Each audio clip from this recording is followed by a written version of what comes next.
So যারা ইয়েতে থাকবে কি বলে এক্সাম দিয়ে এখন বাসায় ফিরছে, হয়তো এখনো বাসায় আসতে পারি নাই, তারা তোমার অ্যাটলিস্ট পরে ওটা ইয়ে করতে পারবে আর কি।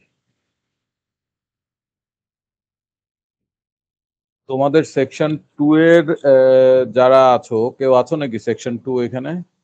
সরি, সেকশন 2 বলছি, 6। Yes, sir. তোমাদের জি স্যার। তোমাদের তোমাদের আমি আহ, ওই টেক হোম কুইজটা রিটার্ন করেছিলাম না? মানে টেক হোম কুইজ যেটা, সেটা তোমাদের সেটার স্ক্রিপ্ট রিটার্ন করেছিলাম না? না স্যার। নো স্যার, পাইনি। ও, করিনি আমি।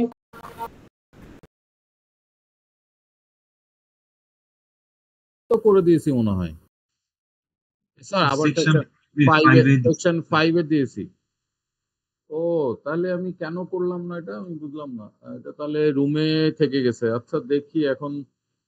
মানে আমি কালকে কালকে আমার কোনো ইনভিজিলেশন নাই, সো কালকে হয়তো আমি যাব না, আমি পরশুদিন যেয়ে তারপরে দেখবো যে ওটার কি অবস্থা আর কি।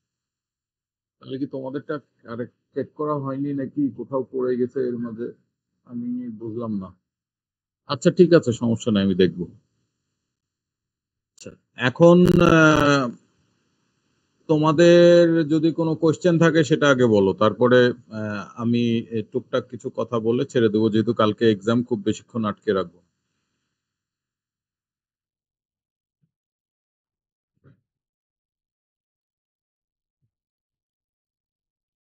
তোমাদের কোনো কোশ্চেন যদি থাকে সেটা একটু আমাকে আগে বলো, আমি ওইগুলো আগে অ্যান্সার করি, তারপরে আমি কোশ্চেনের ব্যাপারে একটু টুকটাক ডিসকাস করে আমি তারপরে তোমাদের ছেড়ে দেবো আর কি। বেশিক্ষণ আজকে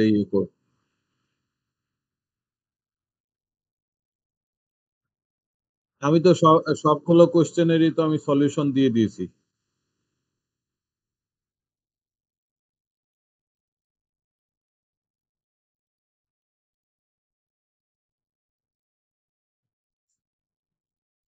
আমি কোশ্চেনটা আমার খেয়াল নাই বাবা।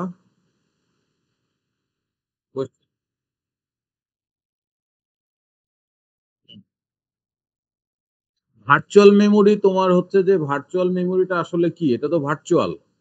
তুমি ওটা কাজ করতে চাইলে সেটাতে তো কোথাও না কোথাও তোমার ডেটা তো লাগবে, তাই না? হয় সেটা তোমার কি বলে, ডেটা অ্যাক্সেস করতে হবে, মানে রিড করতে হবে অথবা রাইট করতে হবে, কিছু একটা তো করতে হবে। তো সেটা কোথায় করবে? সেটা তো করবে মেইন মেমোরিতে। ভার্চুয়াল মেমোরি তো বেসিক্যালি সিপিইউ একটা একটা ভার্চুয়াল একটা অ্যাড্রেস জেনারেট করে, মেমোরি স্পেস জেনারেট করে, যেটার সাথে ফিজিক্যাল যে আমাদের মেমোরি স্পেস আছে ওইটার একটা ম্যাপিং হয়, সেই ম্যাপিংটাই আসলে পেজিং দিয়ে হবে। তো ভার্চুয়াল মেমোরি হচ্ছে পার্শিয়াল, কিন্তু তোমার মূল মূল যে অ্যান্সারটা সেটা হচ্ছে তোমার ওইখানে পেজিং করতে হবে, তার মানে ম্যাপিং করতে হবে এখানে। হুম। আচ্ছা, একটু হোল্ড করো তোমরা।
সো বেসিক্যালি ওটা ভার্চুয়াল মেমোরি শুধু ভার্চুয়াল মেমোরি হবে না, ওইটার সাথে পেজিং এর একটা তোমার ইয়ে না করলে তুমি তো ডেটা রিড রাইট করতে পারবো না।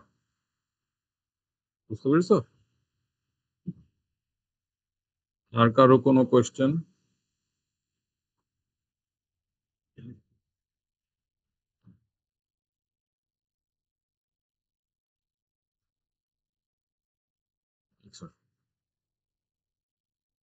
তোমাদের কোয়েশ্চেনের যেটা মানে আমি প্যাটার্ন যেটা দেখছি সেটা কিন্তু আমি অলরেডি ক্লাসে তোমাদের ডিসকাস করে ফেলেছি। আমরা লাস্ট ক্লাসে বা থ্রু আউট দ্য সেমিস্টার আমরা এটা মোটামুটি ডিসকাস করে ফেলেছি যে আমাদের ফ্যাক্ট আমাদের সিলেবাস তো মিডের পরের থেকে যেটা সেটাই হচ্ছে আমাদের সিলেবাস। সেখানে আমরা ডেডলক করেছি। তো ডেডলক থেকে কিছু কনসেপচুয়াল কোয়েশ্চেন যেটাতে 2-3 মার্কস হয়তো থাকবে, কনসেপচুয়াল কোয়েশ্চেন থাকবে সেখানে। তোমার এটা সিনারিও বেস কনসেপচুয়াল কোয়েশ্চেন, তোমাকে সিনারিও তৈরি করে দেওয়া হবে একটা। সেই সিনারিওর উপরে ফর এক্সাম্পল যদি এরকম হয় যে সার্কুলার ওয়েট হচ্ছে, কথার কথা, তাহলে সার্কুলার ওয়েট হলে পারে সেক্ষেত্রে আমার কিভাবে আমি সেটাকে ওভারকাম করতে পারি, বা আমার যদি হোল্ড অ্যান্ড ওয়েটের সিচুয়েশন হয় সেক্ষেত্রে আমি এই ডেডলক অ্যাভয়েড করার জন্য আমি কি ধরনের টেকনিক অ্যাপ্লাই করতে পারি। জিনিসগুলো এইভাবে, অর্থাৎ তোমাকে সিনারিওটা দেখে বুঝতে হবে যে আসলে এটাতে পসিবিলিটি কি আছে, ডেডলকের কোন ধরনের সিনারিও হতে পারে, বা আমাদের যে 4টা কন্ডিশন আছে সেই 4টা কন্ডিশনের কোনটা আমার স্যাটিসফাই করতে পারে বা কোনটা পড়তে পারে 4টা কন্ডিশনের, এবং সেখান থেকে আমার বের হওয়ার উপায় কি হতে পারে সেটা। এরপরে আমাদের যেমন ওইখানে আরেকটা জিনিস যেটা আমি তোমাদের বলেইছিলাম যেটা অবশ্যই এক্সামে আসবে, ইনফ্যাক্ট আমরা কুইজও ওটার উপরে নিয়েছি, সেটা হচ্ছে ব্যাংকার্স অ্যালগরিদম। ব্যাংকার্স অ্যালগরিদম থেকেও আমার মনে হয় একটা ভালো বড় কোশ্চেন একটা থাকবে তোমাদের, এবং সেখানে ডিটেইল তোমাদের আমরা ক্লাসে এবং কুইজে যেভাবে করেছিলাম ধরে নিতে পারো যে হুবহু ওইভাবেই থাকবে আর কি। ম্যাট্রাইসেস গুলো চেঞ্জ হবে কিন্তু মোরাললেস জিনিসটা একই রকমই থাকবে। সো তোমাদের ওখানে বের করতে হবে সেফ স্টেট, এবং নতুন যদি মানে এরকম ওর সাথে যদি অ্যাড অন থাকে এরকম যে তোমার নতুন রিকোয়েস্ট আসছে, তাহলে সেক্ষেত্রেও তোমাকে ওই রিকোয়েস্টের জন্য আমাদের যে 2টা কন্ডিশন আছে সে কন্ডিশন গুলো চেক করার পরে আবার ব্যাংকার্স অ্যালগরিদম ইউজ করে আমাকে দেখতে হবে সিস্টেম সেফ স্টেট আছে নাকি। এটা একটা পসিবিলিটিস। সো তোমার এরপরে আমাদের মেমোরি থেকে আমরা কিন্তু ক্লাসে যেমন দেখেছিলাম যে আমার ফ্রি হোল যেটা থাকে সেখানে আমার মেমোরির যে মানে প্রসেসের যে মেমোরি রিকোয়ারমেন্ট সেই অনুযায়ী আমি অ্যালোকেট করলে পারে আমার সিচুয়েশনটা কি হতে পারে। So effective use of memory আমি কিভাবে করতে পারি সেটা আমি তোমার কিভাবে দেখাবো। ওইখানে হয়তো তোমাদের কিছু সিনারিও তৈরি করে দেওয়া থাকবে, মানে মেমোরি ম্যাপিংটা কারেন্ট স্টেটটা বলা থাকবে এবং ফ্রি স্পেস গুলো তোমাদের বলে দেওয়া থাকবে বা ইন্ডিকেট করা থাকবে। সেখানে নতুন রিকোয়েস্ট যেগুলো আসবে সেই নতুন রিকোয়েস্ট গুলো কিভাবে তোমরা ওই ফ্রি স্পেস গুলোতে ব্যবহার করতে পারবা, সেক্ষেত্রে তোমাদের ওই আমাদের যে মেমোরি অ্যালোকেশনের টেকনিক আছে, best fit, first fit, worst fit, এই জিনিসগুলোর হয়তো 3টাই থাকতে পারে, 2টাই থাকতে পারে, যে কোনো একটা থাকতে পারে। এরকম দিয়ে তোমাদের একটা কম্পারেটিভ অ্যানালাইসিস হয়তো করতে হতে পারে যে হ্যাঁ এই মেথডটা অ্যাপ্লাই করলে একটা তো থাকবে না, একটা থাকলে তো আর কম্পারেটিভ অ্যানালাইসিসের কিছু নাই, কিন্তু একটার বেশি যখন থাকবে তখন হয়তো তোমাদের বলবে যে এটাতে আমার এই যে এই 2টা মেথড বা এই 3টা মেথডই যদি আমাদের অ্যাপ্লাই করি আমরা, তাহলে অ্যাপ্লিকেশনের পরে বেসিক্যালি কোনটাতে হোল কম থাকছে বা আমার ইন্টারনাল এক্সটার্নাল ফ্র্যাগমেন্টেশনের পরিমাণটা কি হচ্ছে, এটা একটা কম্পারিজন। এরপরে আমাদের যেটা হতে পারে যে আমরা মেমোরির ওই ইফেক্টিভ অ্যাক্সেস টাইম বের করার একটা ম্যাথ ক্লাসে করেছিলাম, সিমিলার ম্যাথ কিন্তু তোমাদের এক্সামে থাকতে পারে। সো সেটা তোমরা একটু দেখবা ভালো করে। তো এইগুলো আর মোটামুটি তোমার পেজিং এর আমরা ওই ক্লাসের শেষের দিকে আমরা পেজিং এর একটা প্র্যাকটিস শিট দিয়েছিলাম। ইনফ্যাক্ট তোমাদের এই প্র্যাকটিস শিটের মধ্যে আমাদের মেমোরি ম্যাপিং এরও ইয়ে ছিল, যে ফ্রি স্পেস ছিল, সেখানে বেস্ট ফিট, ওয়ার্স্ট ফিট এবং ফার্স্ট ফিট এগুলো অ্যাপ্লাই করে মেমোরি ম্যাপ করতে হবে। পেজিং এ তোমাদের একটা ইয়ে ছিল যে এই লজিক্যাল অ্যাড্রেসটা ফিজিক্যালি কোথায় যে ম্যাপ করবে, এই ম্যাথ গুলো তোমাদের থাকতে পারে। এবং এটা ইনফ্যাক্ট থাকবেই, যে কোনো ফর্মেই হোক এটা তোমাদের থাকবে আর কি। হ্যাঁ, সো এই জিনিসগুলো তোমাদের করতে হবে। আর একটা যেটা মানে বেসিক্যালি তোমরা যারা অন্যান্য সেমিস্টারের কোয়েশ্চেন তো আমার মনে হয় দিয়েছিল নাকি আমি জানি না, আমার খেয়াল নাই ঠিক। তোমাদের কি অন্য সেমিস্টারের কোয়েশ্চেন দেয়া ছিল, প্রিভিয়াস সেমিস্টারের কোয়েশ্চেন? জি স্যার। Yes sir. আচ্ছা, প্রিভিয়াস সেমিস্টারের কোয়েশ্চেন যে প্যাটার্নের হুবহু ওরকম প্যাটার্নের কোয়েশ্চেন হওয়ার সম্ভাবনাই বেশি, কারণ আমাদের 321 এ কোয়েশ্চেন প্যাটার্নটা নরমালি একই রকমই থাকে, মোরলেস একই রকমই থাকে। সেখানে ওই যে ক্যাশ রিপ্লেসমেন্ট স্ট্র্যাটেজি যেটা আছে সেখানে আমাকে তোমার একটা কম্পারেটিভ অ্যানালাইসিস থাকতে পারে যে তোমার পুরো একটা তোমার রিকোয়েস্টের চলে পেজের সিকোয়েন্স তুলে দিল। সো সেক্ষেত্রে তোমার রিপ্লেসমেন্টটা কি, বিভিন্ন মেথড আমার যেটা আছে, অপটিমাম, লিস্ট রিসেন্টলি ইউজ, এই যে এই ফার্স্ট ইন ফার্স্ট আউট, এই যে মেথড গুলো আছে সেই মেথড গুলোর একটা কম্পারেটিভ অ্যানালাইসিস তোমাদের করতে হবে। তো এই মোটামুটি আসলে আচ্ছা, ডিস্ক থেকে তোমার ওই যে রোটেশন, যে তোমার হার্ড ড্রাইভের রোটেশনের উপরে আমাদের একটা যে ম্যাথ ছিল লাস্ট একবারে স্লাইডে, ওই ম্যাথ গুলোর উপরে বেস করে ওইটার উপরে বেস করে তোমরা কিছু ম্যাথ করে মানে নিজেরা প্র্যাকটিস করে ভ্যালু গুলো চেঞ্জ করে কিছু ম্যাথ প্র্যাকটিস করে দেখতে পারো, কারণ ওই চ্যাপ্টারটা আমাদের এবার নতুন। সো ওইটার খুব বেশি মেটেরিয়াল, তোমাদের মেটেরিয়াল ইন দ্য সেন্স যে প্রিভিয়াস সেমিস্টারের কোয়েশ্চেনে ওইটার খুব বেশি নাই, কিন্তু তোমরা ওই টাইপের জিনিসগুলো প্র্যাকটিস করে দেখতে পারো যে ওইটা কতটুকু তোমাদের ওই ধরনের ম্যাথ এক্সামে আসতে পারে আর কি। তো এই মোটামুটি কম বেশি আমাদের কোয়েশ্চেনের প্যাটার্ন হয়তো এরকমই হবে। আমি যেটা এটা based on previous semester, just একটা ওই যে ফাইল সিস্টেম বাদে প্রিভিয়াস সেমিস্টারে আমাদের যেটা ছিল, যে কোয়েশ্চেন গুলো হতো সেটার উপরে বেস করে আমরা প্রিভিয়াস সেমিস্টারের কোয়েশ্চেনের উপরে বেস করে তোমাদের আমি জাস্ট একটা ধারণা দিলাম। তার মানে এইটা না যে এটাই কোয়েশ্চেনে থাকবে, এর বাইরে কিছু থাকবে না, অবশ্যই এর বাইরে থাকতে পারে। তবে এই গাইডলাইনটা ফলো করলে তোমাদের যেটা হবে যে তোমাদের প্রিপারেশন নেওয়া সুবিধা হবে। আর একটা জিনিস মাথায় রাখবা যে আমি হয়তো অনেক কিছু বলতে ভুলে গেছি, বলা হয়নি, সেক্ষেত্রে তোমরা নিজেরা কিন্তু আরেকটু মানে এক্সট্রা প্রিপারেশন তোমার নিবা, যেটা এক্সামে হয়তো থাকতে পারে। এমন না যে আমি যা বললাম এর বাইরে কোশ্চেনে কিছু থাকবে না। আমি যেটা বললাম সেটা হচ্ছে তোমাদের একটা গাইডলাইন দিলাম যে হ্যাঁ এই ধরনের কোশ্চেন থাকতে পারে based on previous semesters question, right? এই মোটামুটি আমার, এর বেশি কিছু আজকে বলার নাই। তোমাদের যদি কিছু বলার থাকে তাহলে আমাকে জিজ্ঞেস করতে পারো, আদারওয়াইজ আমার মনে হয় যে আমরা শেষ করে ফেলি, তোমরা প্রিপারেশন নেওয়া শুরু করো, যেহেতু এক্সাম কালকে 4:30টায় এক্সাম না তোমাদের 4:30 তে না? Sir Yes, sir.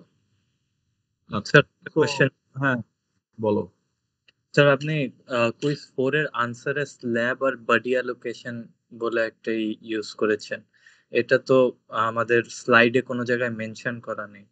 এটা কিছু জিনিস আছে যেটা তোমার স্লাইডে মেনশন করা নাই বা আমরা ওইভাবে পড়াইনি। তো যেটা পড়াইনি মানে এখানে তো মেথড একটা বলা নাই, তাই না? মাল্টিপল মেথড বলা আছে। Yes sir. তোমার যেটা যেটা আমাদের পড়ানো হয়নি সেটা তো আলটিমেটলি আমরা ধরেই নিব যে তুমি ওটা জানো না। জি স্যার। যেটা জানো ওইটা দিয়ে সমাধান করো আর কি। ঠিক আছে স্যার ইউনিক্স আইনোডের স্যার যে এটা আছে স্যার ডিস্কের যে জিনিসগুলো স্যার ওগুলা কি স্যার করবো স্যার? অবশ্যই ওইটা স্লাইডটা ছোট, ওইখানে যা আছে সব করতে হবে, এবং ওইটা নতুন স্লাইড আর কি। নতুন স্লাইড বলতে আমি বলছি যে সিলেবাসে এবারই প্রথম অ্যাড করা হয়েছে। সো ওইখানে বাদ দেওয়ার মতো কিছু নাই, কারণ এমন না যে ওইটা ধরো 70-80টা স্লাইডের একটা চ্যাপ্টার, তা না। ওটা অল্প কয়েকটা স্লাইড আছে, ওখানে বাদ দেওয়ার কিছু নাই, সব প্রত্যেকটা স্লাইড ইম্পর্টেন্ট। মানে ওটা লাস্ট মিনিটে যেহেতু আমাদের যতটুকু আমরা পেরেছি অ্যাড করেছে, হয়তো পরবর্তী সেমিস্টারে ওই স্লাইড গুলো আরো বেড়ে যাবে। সো এখন যেটা না পড়ালেই না, ওইটা টাচ করার জন্য সেটা করা হয়েছে।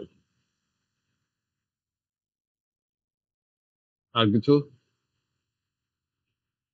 তোমরা কি কেউ রেকর্ড করলা?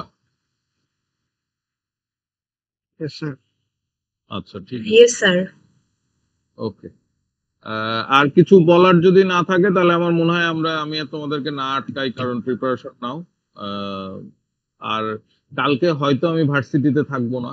তো আর যাদের ওই যে ব্যাক টু ব্যাক এক্সাম আছে, ব্যাক টু ব্যাক এক্সাম মানে একই স্লটে দুইটা এক্সাম পড়ে গেছে, তোমরা একটু আমাকে সিসিতে রেখে ফয়সালের সাথে যোগাযোগ করো। নরমালি যেটা ফয়সাল করছে সেটা হচ্ছে যে তোমরা একটু ফয়সালকে জানালেই হবে যে কোন রুমে তোমার এক্সাম চলছে, সেই এক্সামটা দিয়ে তারপরে তুমি ওইটা শেষ করার পরে তুমি 321 এর এক্সাম দিবা। মোটামুটি এইটাই মনে হয় ফয়সাল করছে। তো তোমাদের যদি কালকে 422 না কোনটার আর একটা এক্সাম হ্যাঁ আছে, স্যার 422। হ্যাঁ, তো যাদের এরকম আছে তারা ফয়সালকে একটা মেইল করো এবং বলো যে তোমার রুম নাম্বার কত 422 এর। তুমি ওই এক্সামটা দিয়ে তারপরে ফয়সাল তাহলে কোন একটা ব্যবস্থা করবে যেটাতে তুমি ওইটা শেষ হওয়ার পরই আবার তুমি 321 এর এক্সামটা তুমি দিয়ে দিতে পারবে। রাইট?